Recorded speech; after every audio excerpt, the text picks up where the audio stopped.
Buenas tardes, sean bienvenidos a el segundo conversatorio del Museo de la Universidad del Rosario. El día de hoy vamos a estar hablando un poco sobre cómo es el proceso de consolidación de uno de los lemas de la universidad, del Nova et Vetera, y un poco también de pues, las expresiones que han surgido a raíz de este.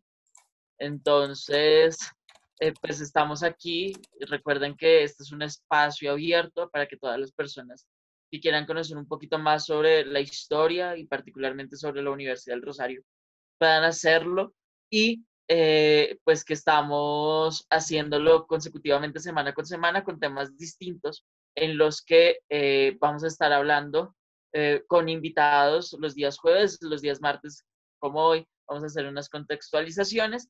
Entonces, pues quiero saludar de una vez al equipo de la universidad y al equipo del museo que me está acompañando. Entonces, primeramente voy a saludar a Daniela. Daniela, ¿cómo está? ¿Cómo me la ha tratado esta semana que ha pasado?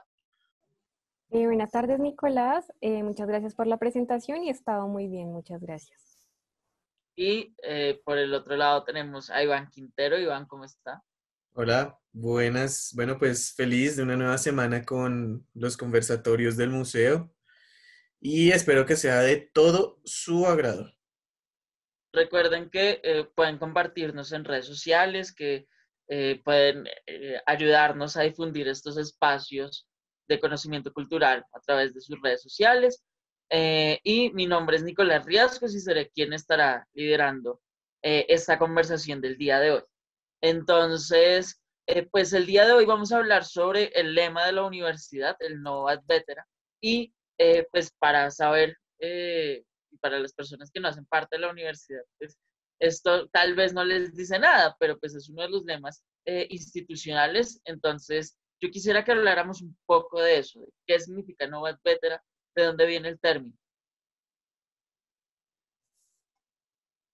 Entonces, no sé quién de ustedes dos quisiera empezar a hablar sobre el tema. Bueno, Novet Vetera, como bien lo dice Nicolás, es nuestro lema, es el lema de la Universidad del Rosario, pero que tiene un trasfondo tanto histórico como cultural muy importante para nosotros.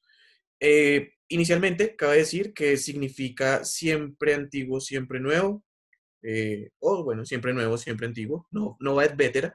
Y esto hace referencia a, como ya lo veremos en detalle en esta conversación, hace referencia a que la universidad conserva algunas cosas muy importantes de las tradiciones, eh, pero también siempre estamos, digamos, un paso adelante en cuanto al desarrollo, en cuanto a la educación, en cuanto a la investigación, hasta la misma infraestructura, pero que efectivamente hay cosas que se conservan. Entonces vamos a entrar a hablar de esto ya de aquí en adelante. Entonces, precisamente, Nova et Vetera significa siempre nuevo, siempre antiguo, como lo dice Iván, y se refiere exactamente a lo que usted está diciendo. Pero antes de que habláramos de qué representa Nova et Vetera, yo quisiera que habláramos un poco de dónde viene el término, dónde nace, en qué momento de la historia se empieza a hablar de un lema de la Universidad del Rosario. Bueno, pero pues para llegar a hablar en sí de este término, pues también tenemos que remontarnos a 1653, cuando comienza la fundación del Colegio Mayor. Si bien esta es fundada por Fray Cristóbal de Torres y Motones, pues como lo acabo de mencionar, era un fray. Él vino a Santa Fe, Bogotá, a ser arzobispo de la ciudad y llega hacia 1635, encargado por el rey de España para que venga a ser el arzobispo de la ciudad. Él con el tiempo decide que quiere construir un colegio mayor. Entonces lo que hace es que toma parte de sus bienes para fundar el colegio mayor. Él comienza como todo este papeleo y esto se da hacia 1645, que se le aprueba fundar el colegio mayor. Y en 1653 se da apertura al mismo. Lastimosamente, Fray Cristóbal no dura mucho tiempo pues, en lograr ver en funcionamiento el colegio mayor, puesto que él muere hacia 1654. No obstante, antes de morir, él deja estructurado cómo va a ser el colegio mayor. Digamos que a eso también viene como parte de este lema de Nova et Vetera. Entonces, ¿qué Claro, pasa? Él decide que él va a constituir su colegio mayor basándose en las universidades como la de Salamanca. Entonces se trae como toda esta figura del gobierno estudiantil. Entonces él en las constituciones deja una estructura que, digamos, es muy revolucionaria y que hasta el día de hoy se considera como el documento jurídico más importante y antiguo de Colombia, que son las constituciones del Colegio Mayor Nuestra Señora del Rosario. Él allí propone entonces una serie de figuras que van a estar a cargo del Colegio Mayor. En principio está la figura del rector, que en las constituciones, a pesar de que estas han tenido distintas reformas, el rector va a ser elegido por los colegiales, por los 15 colegiales. Pero, ¿qué es eso de los 15 colegiales? Fray Cristóbal pues toma también esto de la Universidad de Salamanca y dice que van a ser 15 estudiantes con las mejores calidades morales, éticas y educativas, que son quienes van a poder elegir al rector. Y además elige otra serie de figuras. La siguiente es el patrono. Él en las constituciones establece que el patrono va a ser el arzobispo de la ciudad de Santa Fe. ¿Qué es el patrono? El patrono es una figura de vigilancia. El patrono tenía que estar vigilando y supervisando que en las constituciones se cumplieran al pie de la letra.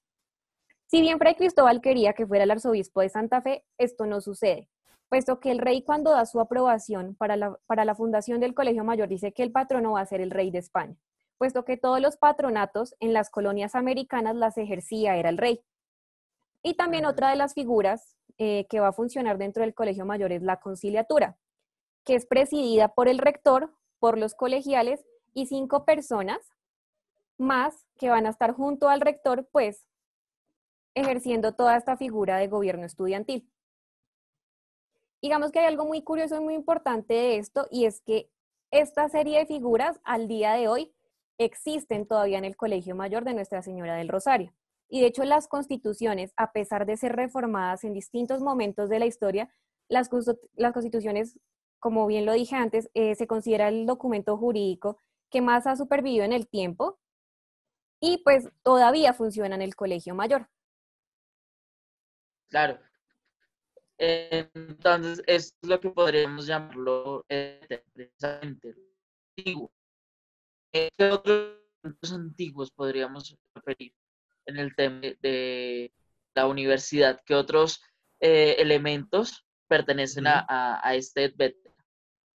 Ok, algo muy, muy importante, además de todo lo que dice Daniela, como pues ya lo había dicho, digamos que son expresiones que perduran, ¿no? Que han perdurado desde la fundación, como la forma de gobierno, la cual pues bien nos explica Daniela. Bueno, para las personas que nos ven, ahorita al final podremos habilitar unos 5 minuticos los micrófonos por si existe alguna pregunta. Pero bueno, entonces volviendo al tema, ¿qué otras cosas importantes hacen parte de ese vétera de nuestro lema? Podemos hablar de la infraestructura de la universidad.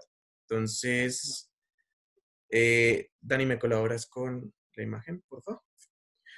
Bueno, en 1648, como bien lo decía ahorita Daniela, comienza la construcción del claustro por orden de Fray Cristóbal de Torres, ¿verdad? Que además dona parte de sus bienes para dicha construcción.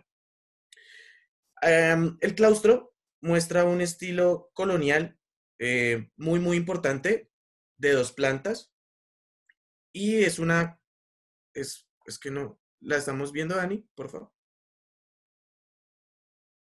Y es una estructura cuadrangular con arcos que dan hacia un patio interior, precisamente muy colonial, cabe aclarar, y con una iglesia adjunta. Esto es como lo más importante. La galería del primer piso está formada por arcos de medio punto y tienen un estilo toscano. Pero algo muy, muy importante que debemos resaltar en este momento es lo siguiente, y es que el claustro ha sufrido alguna cantidad importante de restauraciones en cuanto a las características de la arquitectura se refiere, sin perder esta originalidad desde la fundación. Entonces, bueno, aquí lo podemos ver en pantalla y es precisamente lo que decía. Entonces, digamos que dichas restauraciones que se han tenido en cuenta tienen que ver sobre todo con terremotos que han ocurrido en Bogotá, pues, en Santa Fe, Bogotá, antes. El último, muy, muy grave, fue en 1917, pero siempre a partir de estos temblores se ha reconstruido y se ha vuelto a levantar el claustro del Rosario de la misma forma original en la que se construyó.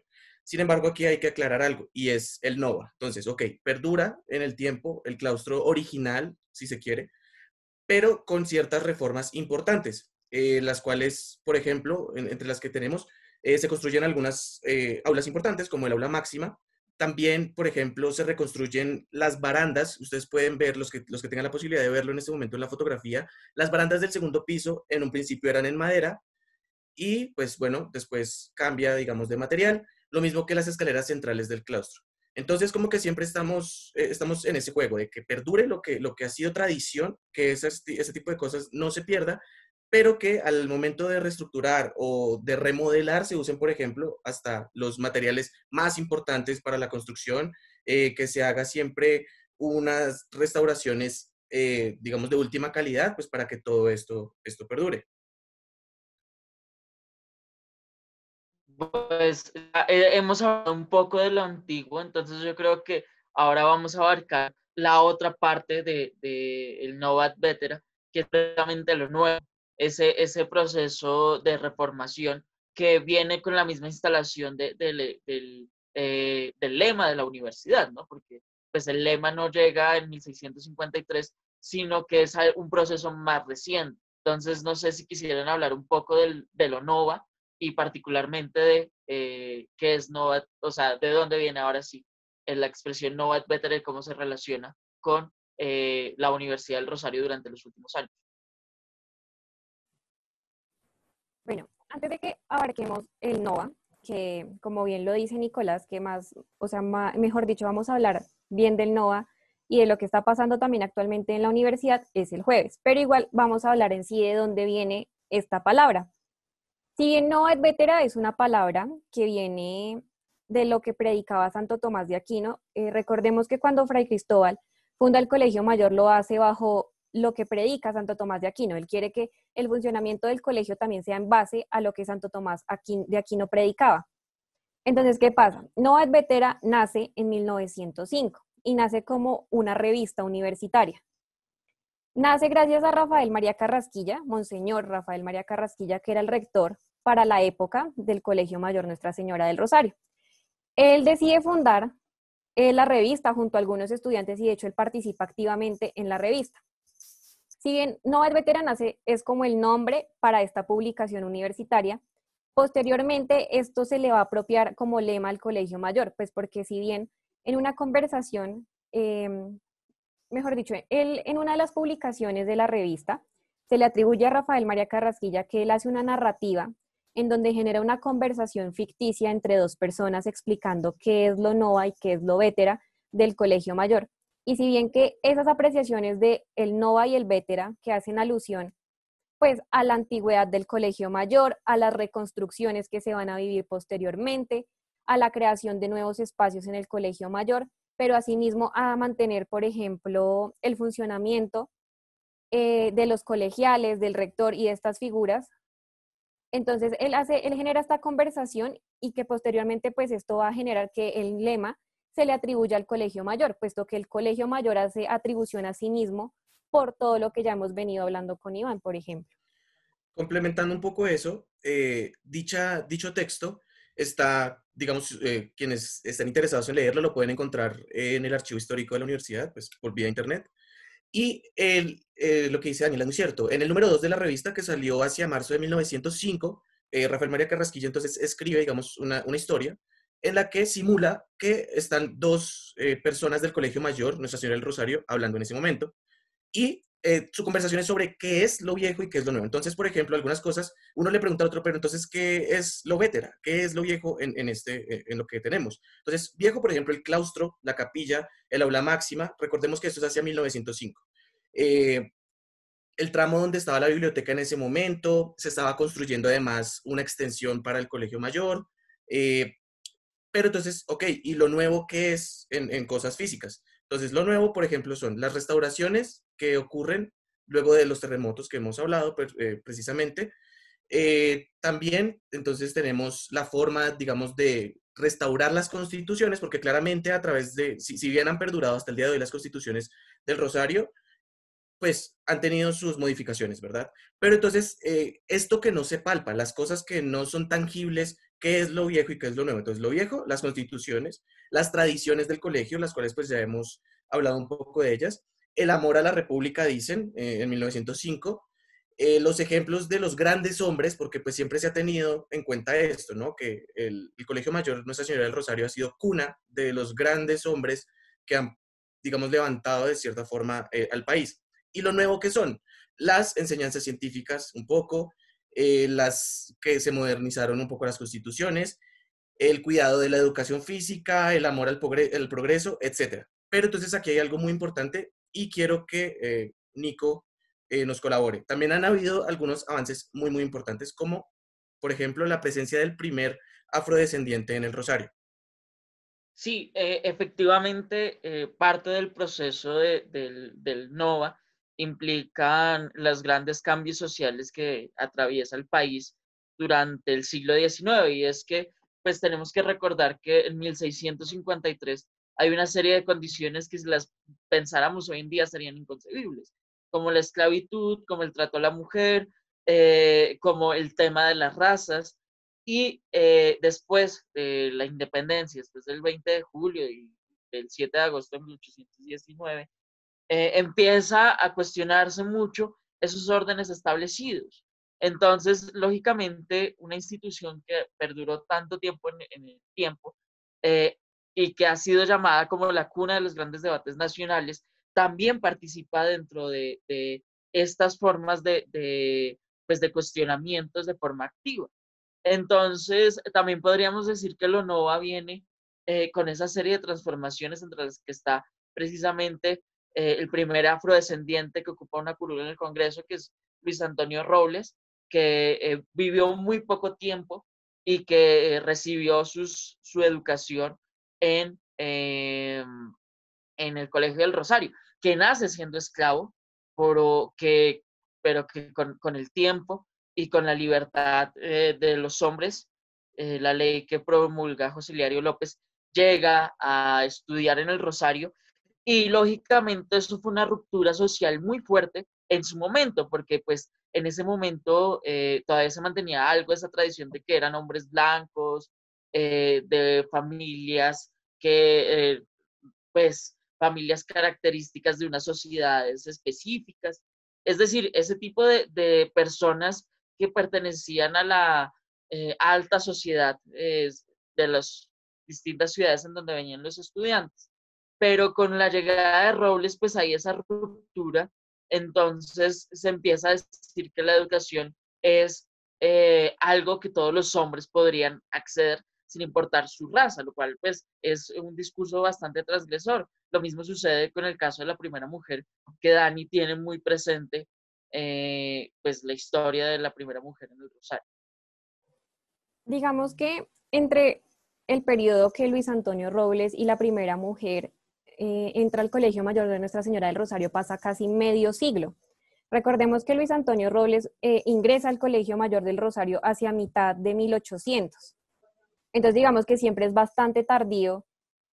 De hecho es casi un siglo, de hecho es bastante tardía la entrada de las mujeres a la educación de hecho en Colombia. Y es muy curioso cómo llega también la primera mujer a estudiar al Colegio Mayor Nuestra Señora del Rosario. Ya nos encontramos en la rectoría de Monseñor José Vicente Castro Silva. Monseñor es el último monseñor en ser rector. De hecho, acá como que también, esta es otra de, digamos, de esa parte del NOA, que digamos que a pesar de que el Colegio Mayor siempre ha sido laico y que no había dependido de una comunidad religiosa, pues porque esto también se deja en las constituciones, y de hecho es por eso que los colegiales son quienes eligen al rector y no la comunidad religiosa de los dominicos a la cual pertenecía el fundador. Digamos que eso queda bastante claro en las constituciones y hasta el día de hoy. Sin embargo, había algo muy curioso, y es que quienes eran rectores o eran monseñores venían a ser parte de la Iglesia Católica, o por su parte, hay algo muy curioso que dicen las constituciones, y es que tenían que ser colegiales egresados en filosofía y letras. Digamos que también era muy específico el perfil que se buscaba para una rectoría. Entonces estamos finalizando en la rectoría ya de Monseñor José Vicente Castro Silva. Digamos que el periodo de su rectoría comienza hacia 1930 y termina en 1968. Entonces, en el mundo en sí están pasando distintas cosas. En España estamos viendo que está la Guerra Civil Española, encabezada por Franco. Y también vamos a ver que van a comenzar a pasar distintos sucesos en Europa, como lo vienen siendo, saliendo de la Primera Guerra Mundial, entrando a la Segunda Guerra Mundial, con Hitler a la cabeza de Alemania, entonces que empieza como todo este proceso, o bueno, más bien este fenómeno del fascismo en lo que es toda Europa. Y esto es importante decirlo, ¿por qué? Porque mientras Franco estaba en España y en Europa estábamos viendo todo este fenómeno del fascismo, habían unas personas que tienen que salir huyendo de España por todas estas eventualidades que están sucediendo. Dentro de estas personas viene Carmen de Zulueta y Cebrián. Ella era hija de un diplomático español muy importante y ellos huyen de Franco y llegan a Colombia. Ella venía estudiando su doctorado en filosofía y letras ya en España. Entonces ella quiere continuar con sus estudios. Entonces su padre, al ser un diplomático y conocer al presidente de la República, el presidente de la República tiene un papel, digamos, muy importante y fundamental en el Colegio Mayor. Vamos a hacer esta pequeña pausa.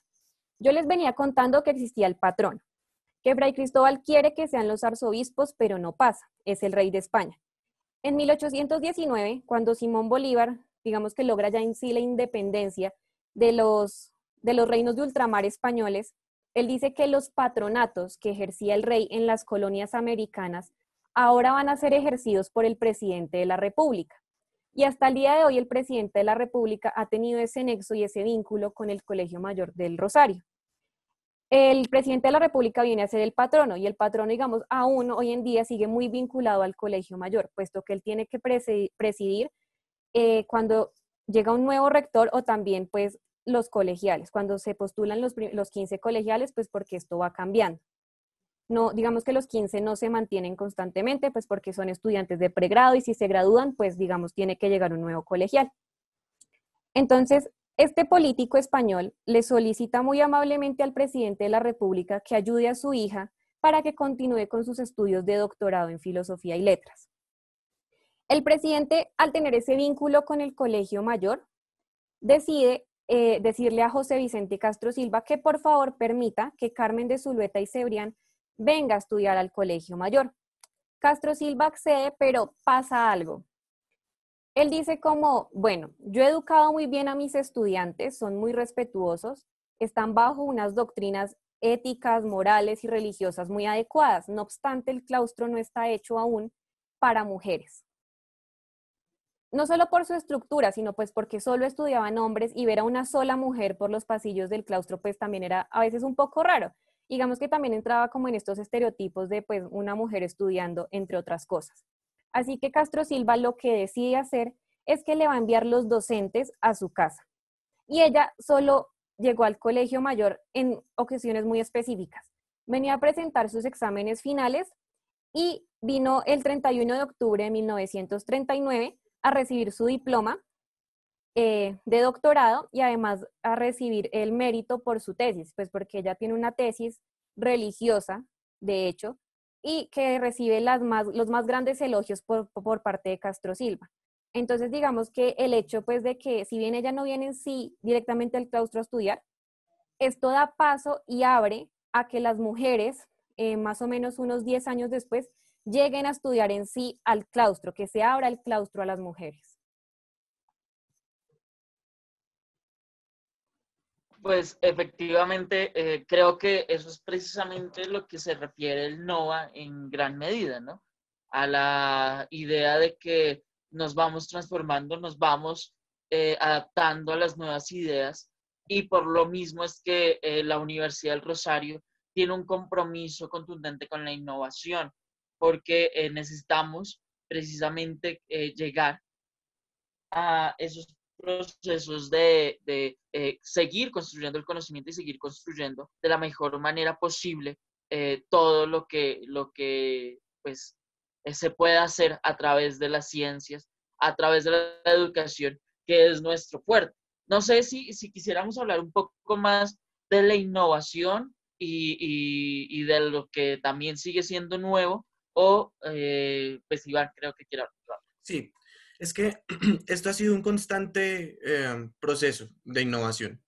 Y quiero dejar algo muy claro en lo que estamos hablando, y es que todo esto, digamos, que estamos hablando, lo estamos preparando para dialogarlo el jueves con unos invitados muy especiales a propósito de todo lo que ha logrado la universidad en cuanto a innovación, emprendimiento, que son pues las cosas actuales que en realidad nos interesan. Sin embargo, el Novat Vetera es muy importante porque es un proceso de 366 años, el cual ha llegado hasta este punto. Entonces, quisiera complementar y para cerrar esta parte, sobre un poco el discurso que se ha tenido desde la Universidad del Rosario a propósito de la innovación. Entonces, yo creo que desde el 2010 hacia acá, todos en los medios, por ejemplo, o cada vez que un rector sale a hablar o cada vez que se habla del Rosario, se tiene en cuenta lo que son las innovaciones. Entonces, pues vemos, por ejemplo, avances en cuanto a la forma de abrir la universidad a las personas. Entonces, claro, ha habido un proceso bien importante, lo hablamos del primer afrodescendiente, también de la primera mujer, y todo esto ha llevado a muchísimos procesos diferentes. Por ejemplo, desde el 2010, yo creo que se ha incitado muchísimo a que eh, la Universidad del Rosario, por ejemplo, mejore la apertura a los estudiantes, que haya una mayor facilidad, si se quiere, para ser parte de la universidad o para estudiar. También lo mismo han intentado promover los intercambios con otras culturas, con otros países. Han traído profesores también para promover el bilingüismo. Digamos que también se ha querido profundizar en la experiencia del estudiante, eh, y se ha pensado en una renovación, digamos, o una revolución pedagógica. Esto es lo que queremos cuando decíamos al principio que es en el Novat Vetera estar adelante en el tiempo, ¿no? Siempre estar como a la vanguardia del desarrollo.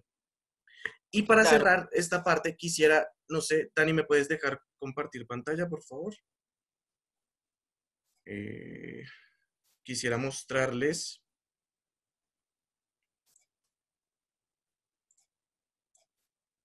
¿La están viendo? ¿Me confirman mis sí, sí, compañeros? sí. Listo, perfecto.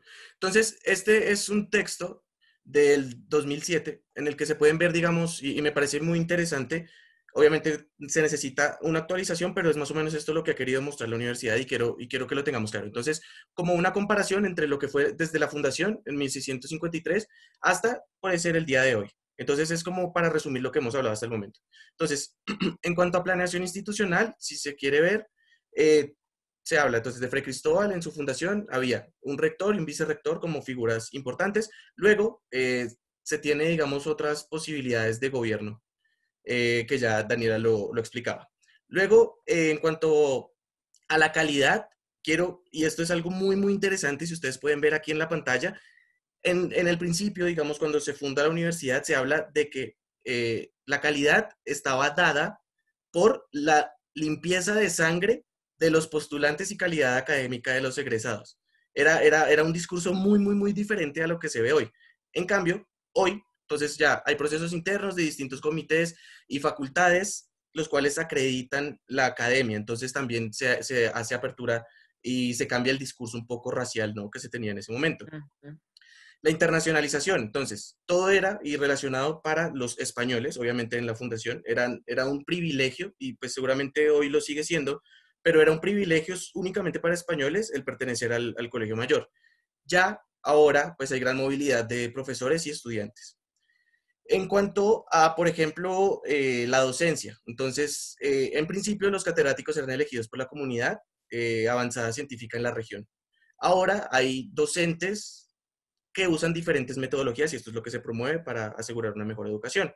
Y así, digamos que quiero terminar pensando en cómo ha el Rosario evolucionado para tener lo que pues vamos a hablar a continuación y para lo que vamos a debatir el día jueves, que es muy importante porque vuelve a ser algo que es de nosotros para nosotros. Es lo que nosotros estamos construyendo. Claramente tenemos unas bases muy importantes desde la fundación de nuestro fundador y de los rectores que han pasado, etcétera, y tal vez de ese discurso rosarista, pero pues hoy somos nosotros los que estamos precisamente innovando y emprendiendo y, digamos, capacitándonos un poco. Entonces, ahora quisiera darle la la palabra a Nicolás para hablar del siguiente tema que nos trae aquí, y es sobre las reformas educativas que ha tenido la universidad a lo largo de su historia. Pues, obviamente, las reformas más importantes. Claro, lo que Iván dice es muy cierto y ya estos últimos minutos lo vamos a dedicar precisamente a las reformas educacionales. Pero Iván decía en su momento y mostraba pues en el cuadro que nos acabo de mostrar, que acabo de presentar, cómo era la situación en 1653. Entonces, se hablaba de una pureza de sangre, se hablaba de quiénes eran los que podían estudiar, precisamente habían personas que por sus condiciones físicas o por la condición de su sanguinidad no tenían derecho a la educación y era la mayoría de la población. Entonces, una vez consumada la independencia, una vez llegamos a de llamarnos una república independiente, surge el problema precisamente de quiénes se pueden educar y cómo vamos a hacer para que la mayoría de la población acceda a la educación. Entonces, se puede decir que en un primer momento, el Colegio del Rosario, la Universidad del Rosario, tiene un sistema educativo colonial, un sistema educativo que pertenecía a la época del fundador y que a partir del siglo XIX empiezan las primeras reformas. Entonces, precisamente una de las primeras reformas es la reforma que hace el vicepresidente Santander en 1821. Ahí estamos mirando uno de los cuadros que pertenecen precisamente a este periodo. Yo quiero que Dani acerque un poco a la biblioteca del cuadro, que avance hasta donde está la biblioteca del cuadro. Resulta que, pues precisamente, hay unas políticas universitarias que crea Santander. ¿Y cuáles son las políticas universitarias? La de crear una institución educativa amplia en la que se enseñe la mayoría de cursos que hasta hace muy poco tiempo los colegios mayores dictaban. Recordemos que en Santa Fe existían tres colegios mayores: el Colegio Mayor de San Bartolomé, que era de los jesuitas, el Colegio Mayor del Rosario y el Colegio Mayor de Santo Tomás. Entonces Santander dice que hay un problema y es que la religión está dominando la educación y que el primer paso para tener una sociedad civilizada es tener una educación laica, y decide crear la Universidad Central, que no es la misma Universidad Central que hoy conocemos, son dos instituciones totalmente distintas. La Universidad Central tiene precisamente la misión de recoger todos los conocimientos que hay y que se están desarrollando en los distintos centros educativos y pues adaptarlos a las necesidades de la República. Y aquí hay un problema, y es que él trae a un filósofo que es Jeremías Bentham. Jeremías Bentham es uno de los padres del derecho moderno, y hay un problema porque pues en la educación hasta este momento la ha manejado el clero, y Bentham rompe con eso. Bentham lo primero que dice es que tiene que haber una división entre Estado y religión, y que el ser humano, para ser feliz, tiene que buscar el placer. Y resulta que ahí hay el problema porque la religión nos decía que el placer llegaba con los sacrificios, la felicidad llegaba con los sacrificios, y cuando llegáramos al cielo, ahí íbamos a obtener la felicidad. Entonces, ahí hay un conflicto de intereses que es la primera ruptura que hay entre Bolívar y Santander en el tema educacional, porque pues Santander quiere que se enseñe precisamente las hipótesis de Bentham, en las que están estos dos pilares que pues, son las primeras rupturas que hay reales en materia educacional con lo que se enseñaba durante la colonia. Con el tiempo, la Universidad Central se acaba y nuevamente la religión tiene un papel protagónico dentro de la educación. ¿Por qué? Porque Alcántara Herrán, un presidente conservador, decide que lo más importante es darle conocimientos morales a los habitantes del país, y eso estaba muy ligado con la iglesia. Además que quiere también hacer conocimientos que permitan una expropiación o una apropiación de los recursos naturales. Entonces, Alcántara de Herrán lo que hará en su reforma será precisamente tratar de organizar un proceso educativo en el que se beneficie la física, la geografía, la química, ciencias exactas que permitan una mayor apropiación del territorio, como pues ya lo dije. Y durante pues, todos estos tiempos, durante el siglo XIX en el país sucede algo bastante fuerte, que es el tema de las guerras civiles. El país se enfrenta en varias guerras civiles y la educación sufre a través de esas guerras civiles, porque durante mucho tiempo se tomaba como precisamente parte pues precisamente se tomaba como pilar de los dos partidos. Y es que siempre se ha dicho que los jóvenes de hoy son el mañana. Entonces, si yo era parte del Partido Conservador, lógicamente quería que las juventudes fueran conservadoras y modificaba el plan de estudios para que mi ideología permeara a la juventud. Lo mismo sucedía con los liberales. Entonces, si yo soy liberal y estoy en el gobierno, pues voy a modificar el plan de estudios de tal manera de que los jóvenes que vengan en mañana tengan mis mismas apropiaciones. Y ahí, entre medio de esas guerras civiles, se dan las grandes reformas sociales, como por ejemplo el tema de aceptar a los afrodescendientes, también está el tema de constituir las clases formales y procesos también dolorosos dentro de la institución, como lo es llegada la llegada de momentos en los que el Rosario deja de ser el Rosario para convertirse en otras instituciones, como por ejemplo en 1861 el general Tomás Cipriano de Mosquera expropia el colegio y lo vuelve una institución militar. Entonces, si bien las aulas del Rosario no dejan de ser un lugar donde se dictan clases, ya no es el Rosario en sí mismo, sino es el colegio militar, en lo que también cuenta, por ejemplo, personajes como Cordobés Maure, perdón, Cordobés Maure nos cuenta cómo fue ese proceso de estudiar en un colegio militar y que los prepararan constantemente para una guerra civil.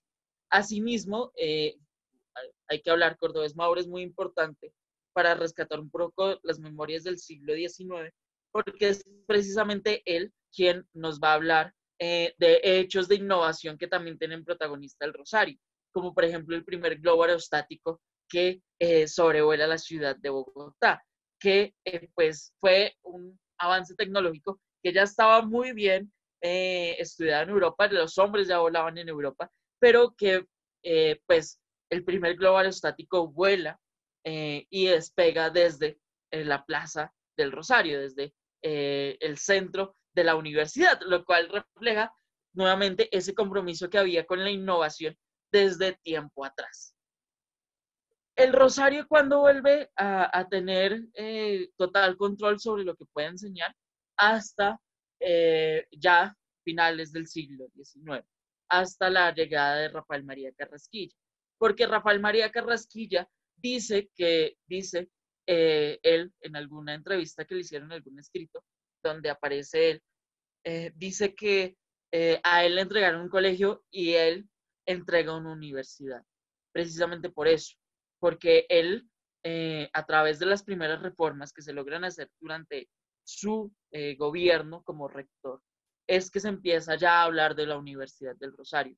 Se empieza a hablar de que tiene que ser una institución privada porque es la única manera de que la universidad va a poder controlar que los conocimientos que dicta no estén necesariamente conforme a lo que quiera una persona específica dentro del gobierno, sino que pueda haber una libertad de cátedra. Entonces, por eso mismo, la Universidad del Rosario se configura desde el siglo XIX como una institución privada que tiene el interés de educar personajes que influyan de forma activa dentro del país y que pues pueda establecerse nuevamente con todas las facultades las constituciones que había dejado Fray Cristóbal de Torres.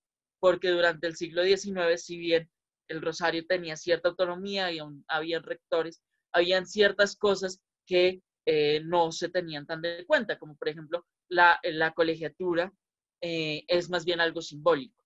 Realmente, desde el siglo XIX, desde principios del siglo XIX, desde 1808, perdón, hasta 1960, no, los colegiales no eligen un rector. Es hasta 1960 que se vuelve a elegir un rector por primera vez y lo eligen los estudiantes.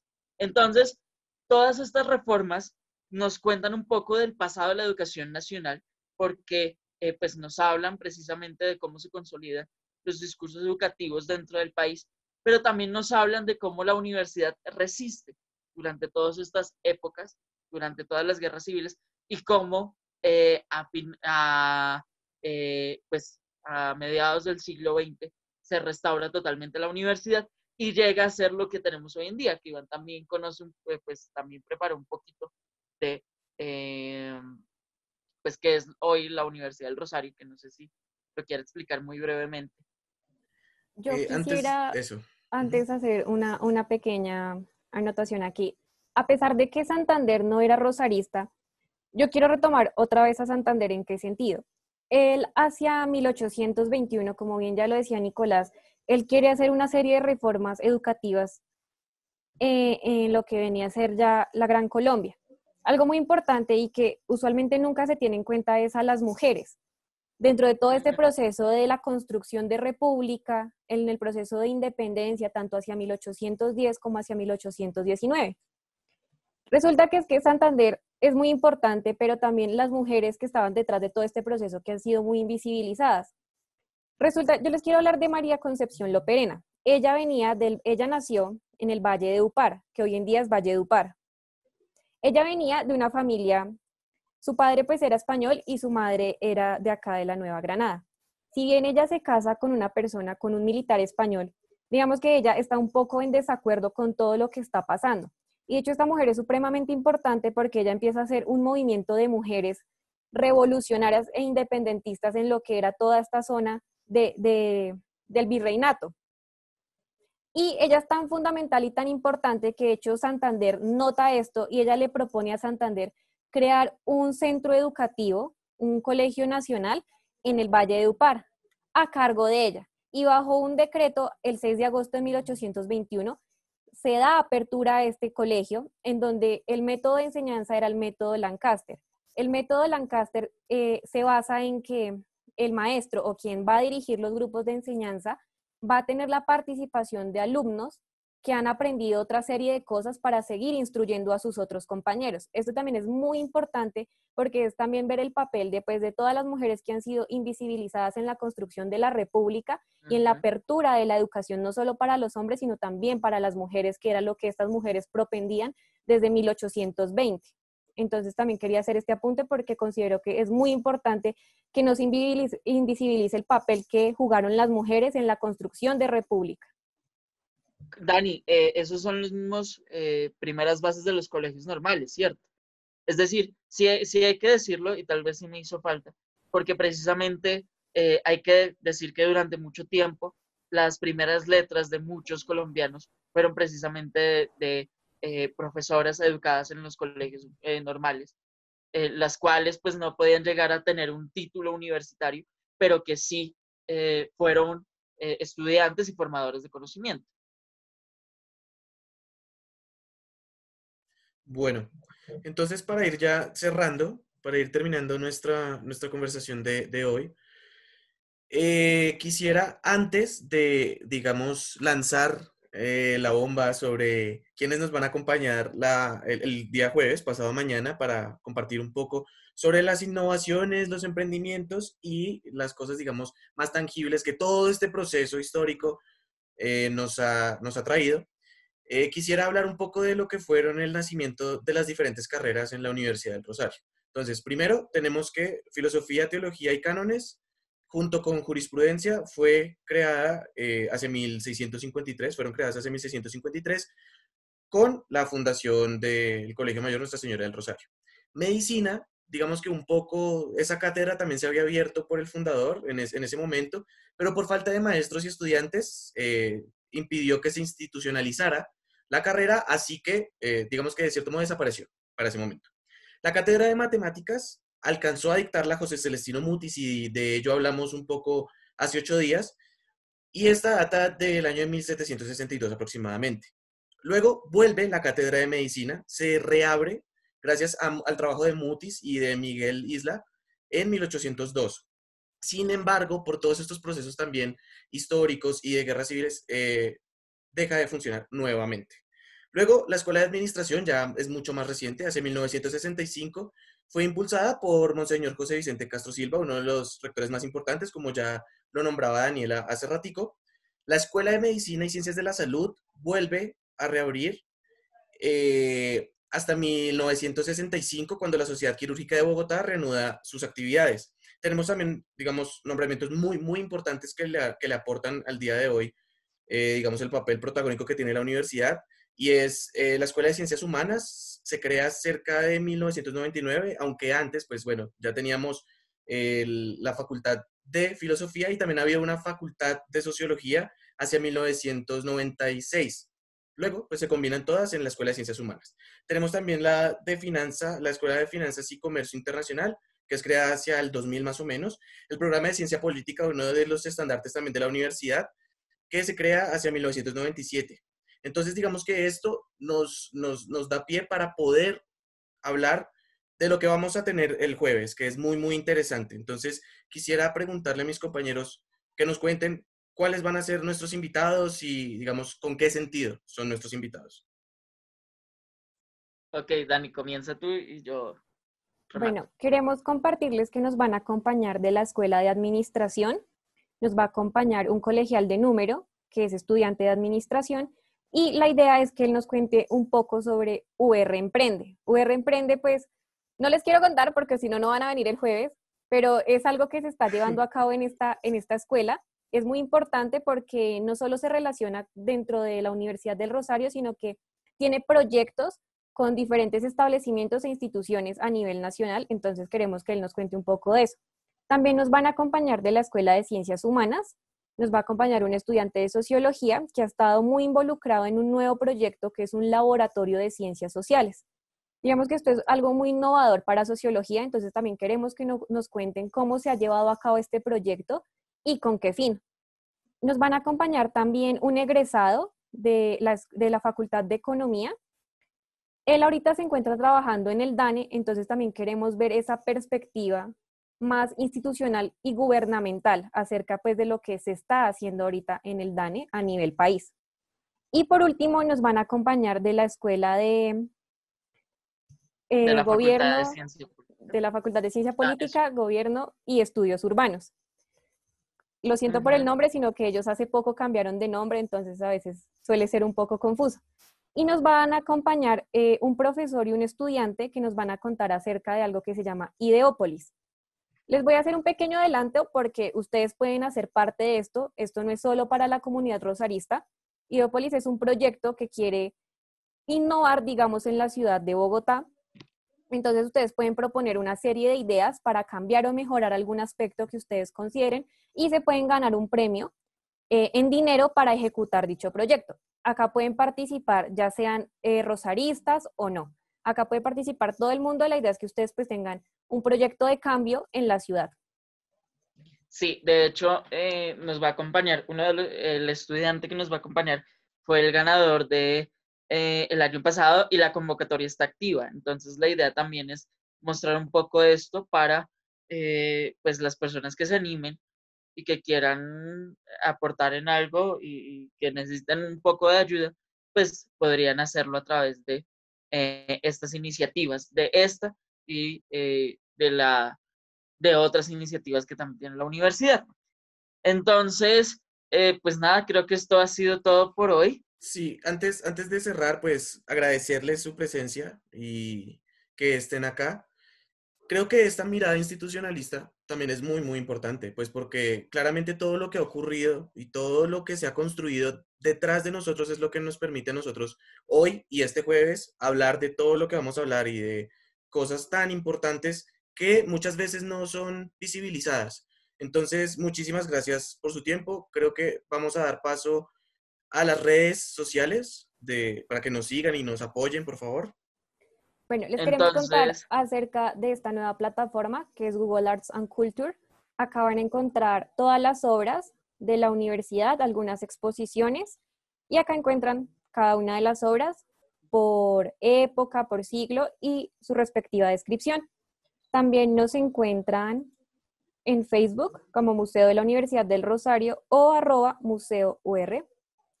Nos encuentran en Instagram, acá estamos usualmente publicando pues todos estos conversatorios para que nos sigan y nos acompañen. Nos encuentran como museo-ur. En Twitter también nos encuentran como museo-ur. Y finalmente nuestro canal de YouTube. Nos encuentran como Museo de la Universidad del Rosario. Si, por ejemplo, se perdieron algún conversatorio y quieren verlo, lo van a encontrar acá. También tenemos algunas entrevistas con el equipo del museo. Y también tenemos una propuesta muy chévere que quiero que la conozcan, que se llama Las Voces de los Expedicionarios. Esos son algunos jóvenes del programa OAT, que es el programa de transición a la vida adulta de jóvenes con discapacidad intelectual. Esto es muy bonito y me gustaría pues que lo conocieran y pues tuvieran la oportunidad de ver las voces de los expedicionarios. entonces, muchas gracias por habernos acompañado durante esta casi hora. Eh, los invitamos a que estén muy pendientes de nuestras redes sociales del jueves. Muchas gracias, Daniela. Muchas gracias, Iván. Recuerden Ustedes. que pues igualmente nosotros seguimos manteniendo unos recorridos virtuales para que conozcan un poco más de la historia de la universidad y que pues estamos tratando de hacer estas actividades en donde por momentos vamos a revisar este tipo de historias, pero también vamos a revisar otro tipo de versiones y otro tipo de expresiones históricas que han sucedido a través de la academia y a través de la universidad.